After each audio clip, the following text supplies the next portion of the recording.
8 o 5 minutos en el territorio continental ecuatoriano, buscando la verdad y abogando por la unidad nacional en pro de la paz y la seguridad en el Ecuador.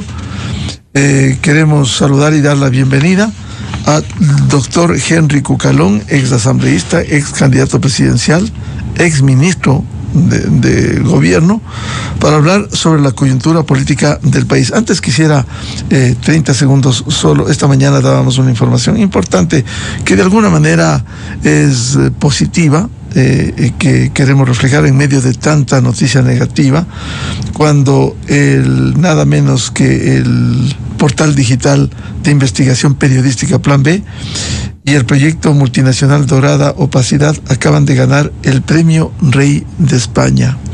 Creo que en medio de la opacidad que hay también en la comunicación, que hay que decirlo, en el Ecuador, este premio refleja y se puede recoger, catalogar como un premio dedicado al periodismo honesto del Ecuador. Bien por ello. Doctor Henry Cucalón, muy buen día, un gusto saludarle. Bueno, coméntenos de su amplia experiencia, cómo ve esta coyuntura político-electoral. Este domingo habrá el debate presidencial, y hay que decirlo, el país está abocado a una definición, a una disyuntiva.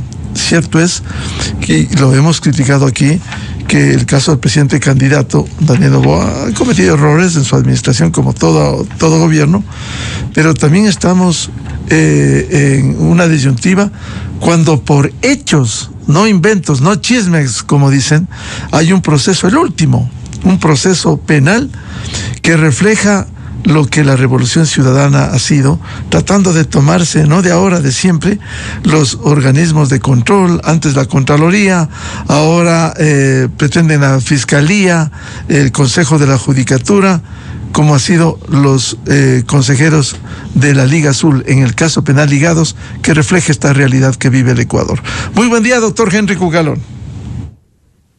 Muy buenos días. Antes que todo, muchísimas gracias por la cordial invitación. Siempre para mí es un gusto estar en Democracia, y un saludo a todos quienes nos están siguiendo y escuchando.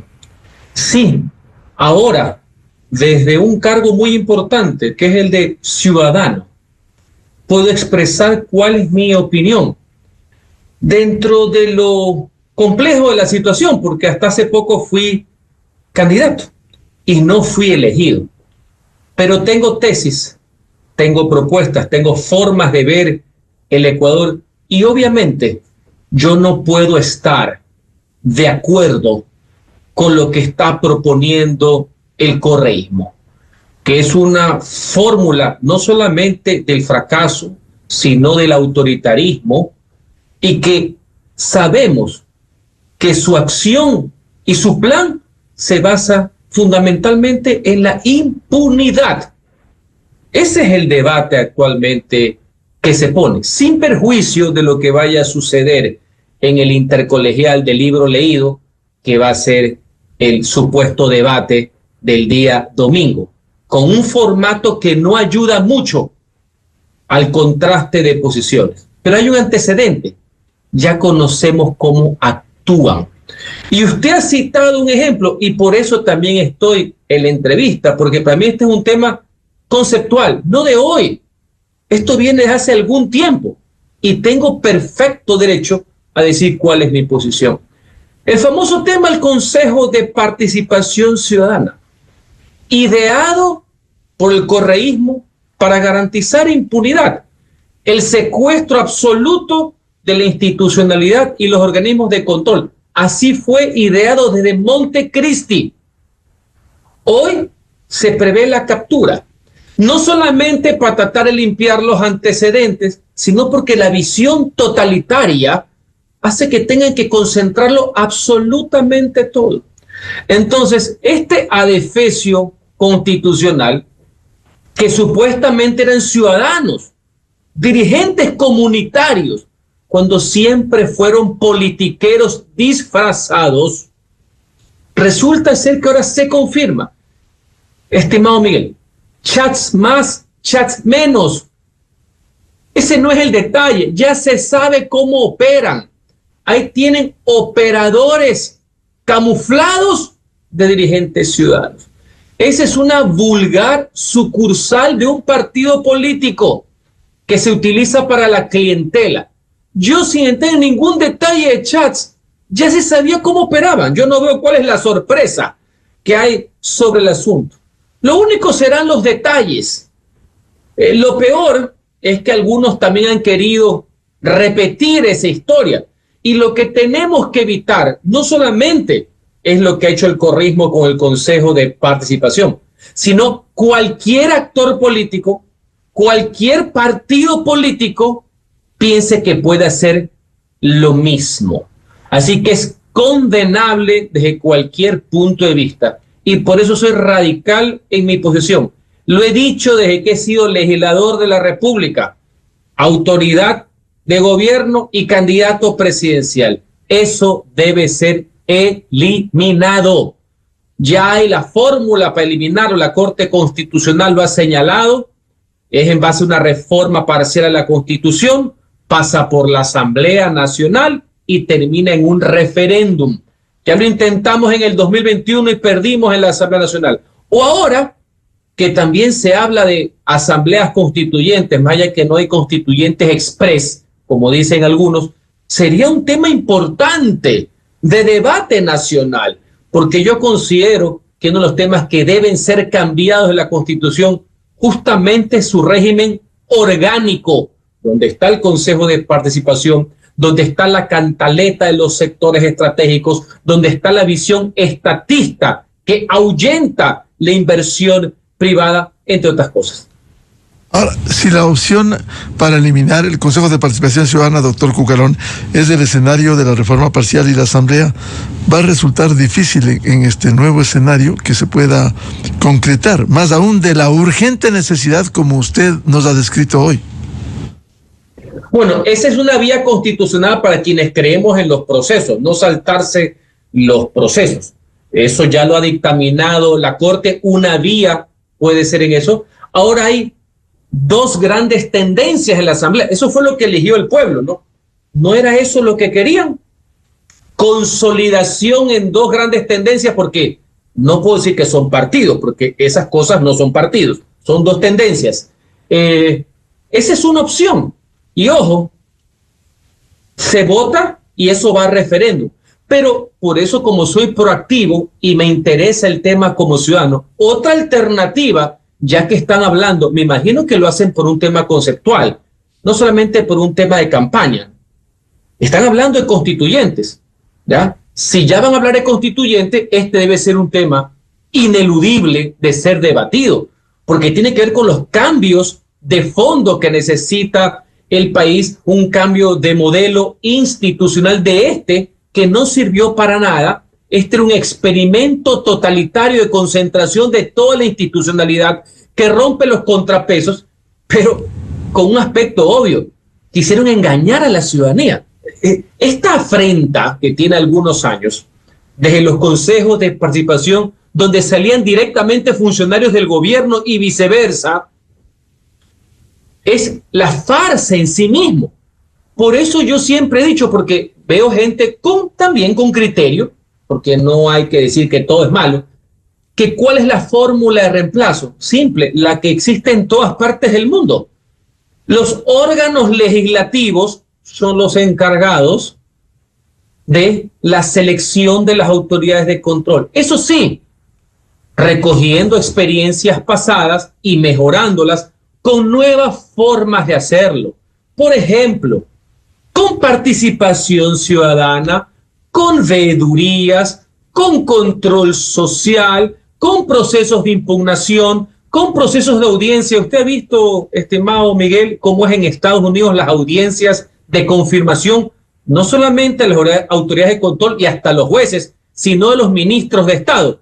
Usted se ha visto, ¿no? Hay un careo entre los senadores y los congresistas y las personas que han sido postuladas por el presidente o nominadas por la respectiva entidad. Sí se ha fijado, ¿no? No solamente el tema de los 30 días y mandar una terna y vaya usted, diablos, a saber qué es lo que va a pasar. No. Hay que sentarse en representación del pueblo, para que esos son elegidos, a que exista pues el respectivo contraste.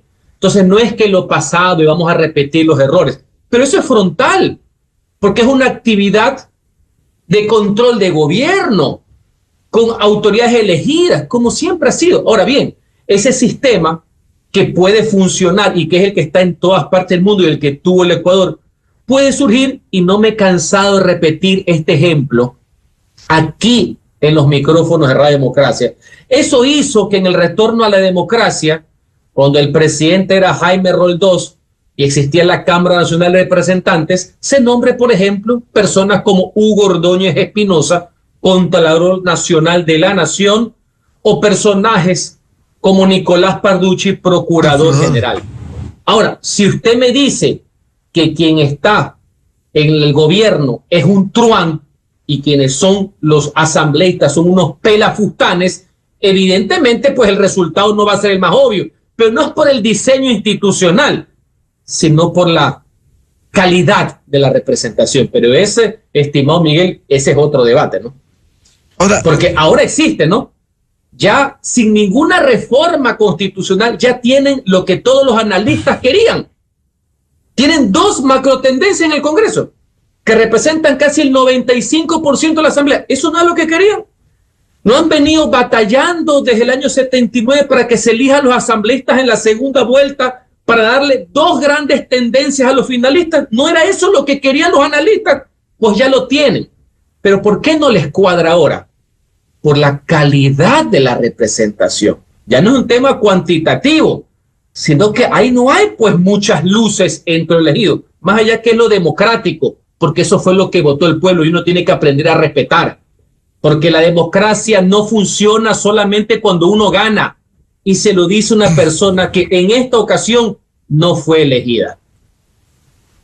Bueno, y en esta disyuntiva, doctor Henry Cucalón, ¿cómo enfrentar el desafío del balotaje de la segunda vuelta presidencial con los señalamientos que usted ha hecho? Porque habrá que asumir una posición de cara al país. Sin duda alguna, y yo no estoy aquí para dar estrategias electorales, si no las hubiera utilizado para mí mismo, y peor de campañas. Eso allá a los compoles.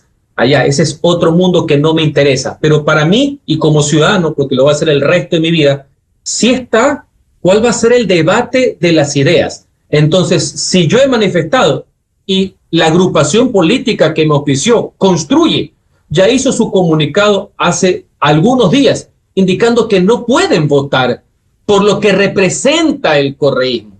En este caso, su candidata presidencial, que como se puede verificar, no es que es una alternativa distinta a lo que representan ellos. Ahí no hay criterio propio, no hay absolutamente nada. Al no votar por eso y respetando a las personas que inclusive optan hasta por el nulo, porque es una opción democrática, que uno no esté de acuerdo es otra cosa, es evidente que hay otra opción.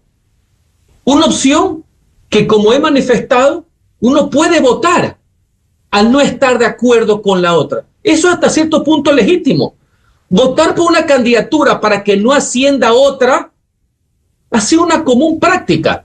La única variable que ha sucedido en esta campaña, que eso normalmente era en la segunda vuelta, ahora sucedió desde la primera. Eso es lo que se llama polarización marcada. Y yo lo viví, pues. A mí no me lo tienen que contar. Mucha gente que está de acuerdo con mis ideas, porque yo sí propuse ideas.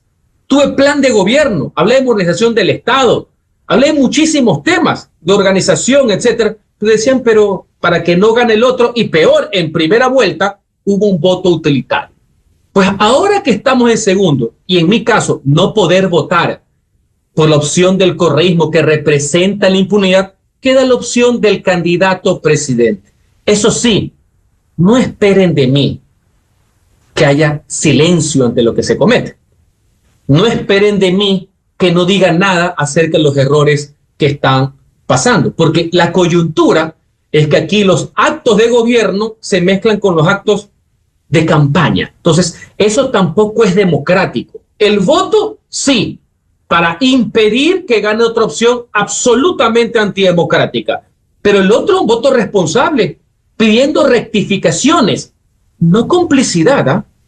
Ojo con el tema. Creo asimismo, eso en cuanto a mi posición personal. Ahora, en cuanto al tema del país, y alejándome las campañas porque yo no sé nada de marketing electoral, ni me interesa. Hay una franja de electores que están en disputa, pequeña, pero valiosa, que en la primera vuelta se perdieron entre los millones de votos que tuvieron las dos candidaturas polarizantes. Pero ahora, ¿en qué se pueden diferenciar? ¿En el marketing electoral? No.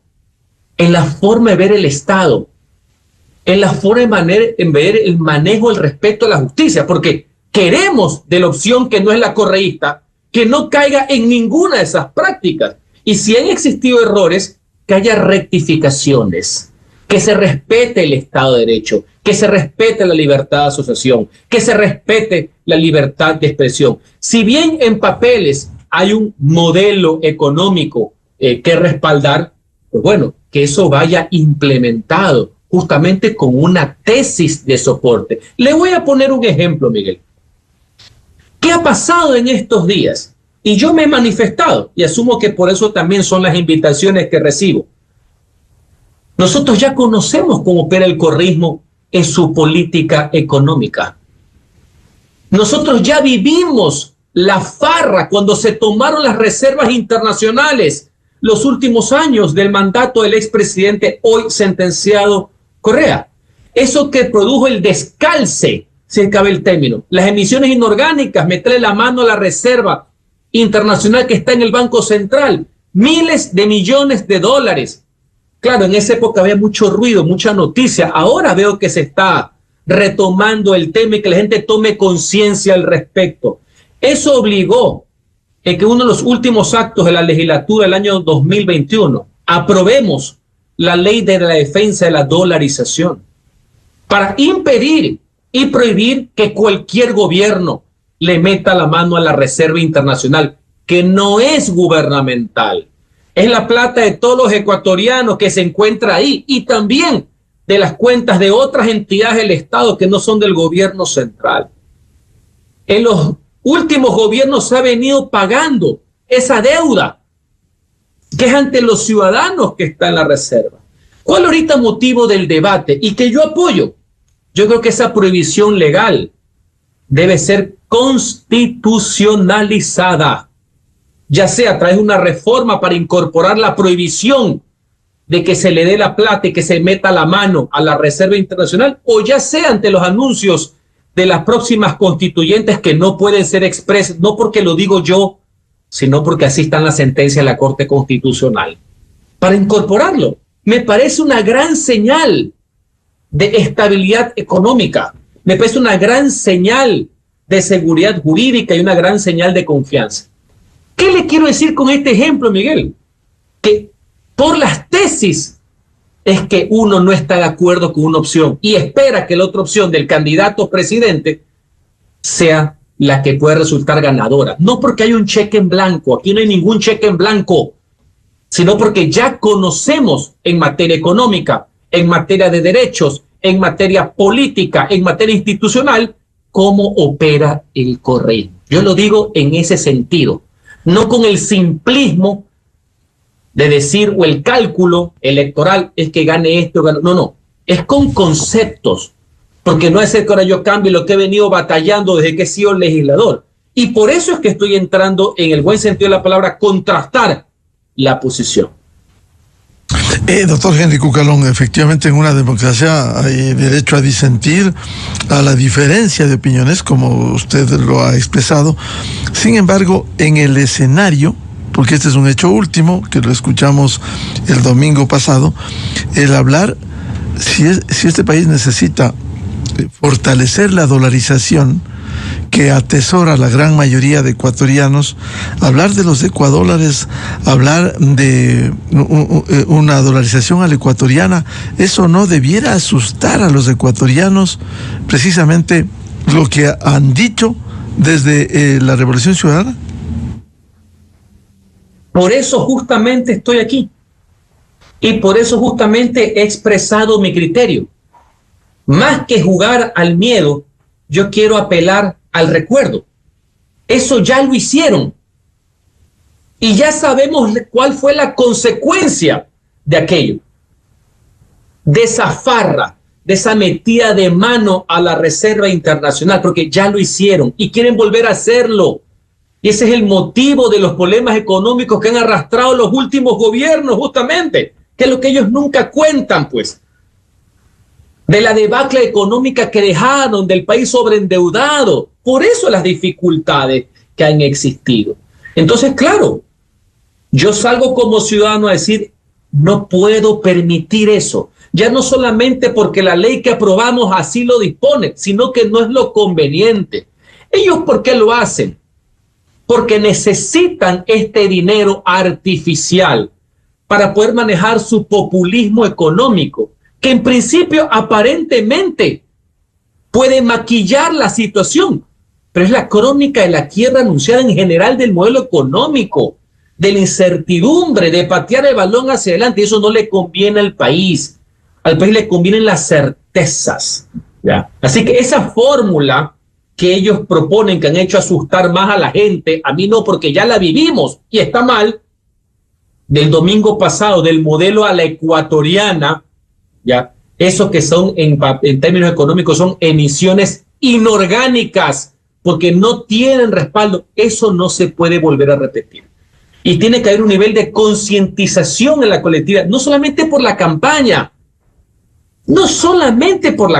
porque ahorita se cruza y vienen las estrategias. No, señores, es porque no le conviene al país. Así no estuviéramos en campaña, así no estuviéramos en segunda vuelta, ese tipo de sandeces no se pueden establecer. Y ese es el modelo político económico que representa el correísmo. Y reitero, ya lo hicieron al final del régimen del sentenciado expresidente Correa. Ya lo hicieron. Y hasta ahora, inclusive este gobierno tiene que seguir pagando esa deuda con una variable. No sé si usted se acuerda que al principio de este mandato legislativo presidencial se reformó leyes de carácter económico y se amplió el plazo para pagar esa deuda, ¿no? Por si acaso. Así que todavía seguimos pagando lo que ellos denominan, términos económicos, la expansión del balance del Banco Central. Yo he sido muy firme en esto. Recuerde que en la campaña presidencial, inclusive, yo señalé la necesidad de la eliminación del Banco Central, por si acaso. Puede ser que haya gente que estuvo de acuerdo, otros que están de acuerdo o no. Ese es el debate de las ideas. Pero yo sí tuve propuestas. A mí siempre me ha preocupado este tema. Así que por eso, para rechazar esa ocurrencia ya practicada por el correísmo y que quiere ser redituada, creo que es necesario constitucionalizar la prohibición de que el Banco Central a cualquier título permita que el gobierno central le meta la mano. Con estos señalamientos que ha hecho el doctor Henry Cucarón, ¿cómo ejercer un voto responsable? Un voto libre, pero un voto informado, libre, informado, meditado. Responsable en base a las tesis, ¿ya? Y para que impedir que eso se dé, hay otra opción democrática. Por eso lo llevo a temas de tesis, lo llevo al tema económico, lo llevo al tema del Consejo de Participación, asumiendo y esperando que en este nuevo mandato no se repitan los errores y que no haya tampoco un modelo de concentración o un modelo totalitario, un modelo restrictivo de libertades por parte del otro sendero ideológico. Esa es la esperanza que se tiene. Pero yo lo hago en base a tesis, ¿ya? No con cheques en blanco, no porque no me gusta el otro, no estoy de acuerdo con las prácticas del correísmo, las condeno su permanente estrategia en favor de la impunidad. No quiero la impunidad de ellos ni de nadie, por si acaso. Entonces, si la otra opción se compromete a ser distinta, cabe votar por esa opción. No por cheque en blanco, no quisiera llegar a la teoría del descarte. Creo que el país merece mucho más que eso. Y lo digo, insisto, con el peso que conlleva ser ciudadano primero, que es el cargo más importante de una democracia, y de no haber sido elegido hace poco en la primera vuelta, ¿no? Por tanto, en esta disyuntiva, al ejercer, como usted señala, un voto responsable, sin cheque en blanco, como usted ha dicho, pero la otra opción en esta disyuntiva sería terrible para el Ecuador, por lo que ya se les conoce de lo que han hecho. Correcto, por lo que ya son sus prácticas y cuya candidatura presidencial no dan ningún viso de quererlo cambiar. No hay ninguna garantía de ser un modelo alternativo que parte de un mismo agrupación política pero logrado distinto. No existe. En absoluto. Ahí hay el mismo modelo recargado, si se cabe la palabra. No hay ningún afán de rectificar, de aceptar los errores, que es algo muy, muy común en la clase política ecuatoriana. Y eso parece que a algún grupo les parece muy atractivo. Y cuando uno habla del ejercicio de la racionalidad y de la sensatez, parece ser que no es muy atractivo, ¿no? Ojalá que no caigamos en estas tendencias de carácter populistas, porque a veces por decir la verdad con franqueza de cuál es el modelo de país que uno quiere, parecería que no es muy atractivo. Así que yo lo veo desde el punto de vista de las tesis. Si algo nos ha enseñado, y lo hemos conversado aquí, si algo nos ha enseñado las sentencias de Metástasis y de Purga, es que el poder político no puede meterle sus pezuñas a la justicia. Ese es uno de los grandes debates. Bien, Por eso queremos una opción democrática que no tenga ese tipo de prácticas y se comprometa a no hacerlo. Los otros, lo único que quieren es la impunidad. Lo único que quieren, muy aparte de la divergencia ideológica, de modelos, de concepciones, de cómo vemos al Estado y la sociedad, lo único que les interesa es llegar, ver cómo anulan sentencias. O sea, su agenda gira en torno a lo judicial. Y el país, el Ecuador, sus necesidades, sus problemas, las angustias que vive la gente pobre de mi país, es mucho más amplia que una agenda que solo gira en torno a ver cómo me zafo de mi juicio, ¿no? Bien, como siempre, muchas gracias. Dialogar con el doctor Henry Cucalón, ex asambleísta, ex ministro de gobierno, ex candidato presidencial, y estas luces que pone en esta disyuntiva en la definición presidencial del 13 de abril. Henry, muy amable. Gracias como siempre, muy buenos días. Muy buen día. 8:32 en el territorio continental ecuatoriano. Vamos a una pausa y buscando la verdad volvemos. Diálogo previsto con el experto en temas internacionales, decano en la Universidad de los Hemisferios, el doctor Esteban Santos, el nuevo orden mundial. Desde 1984 con Gonzalo Rosero. La revista de opinión Democracia. Siempre líderes, siempre confiables. Enseguida regresa Miguel Rivadeneira a la búsqueda de la verdad.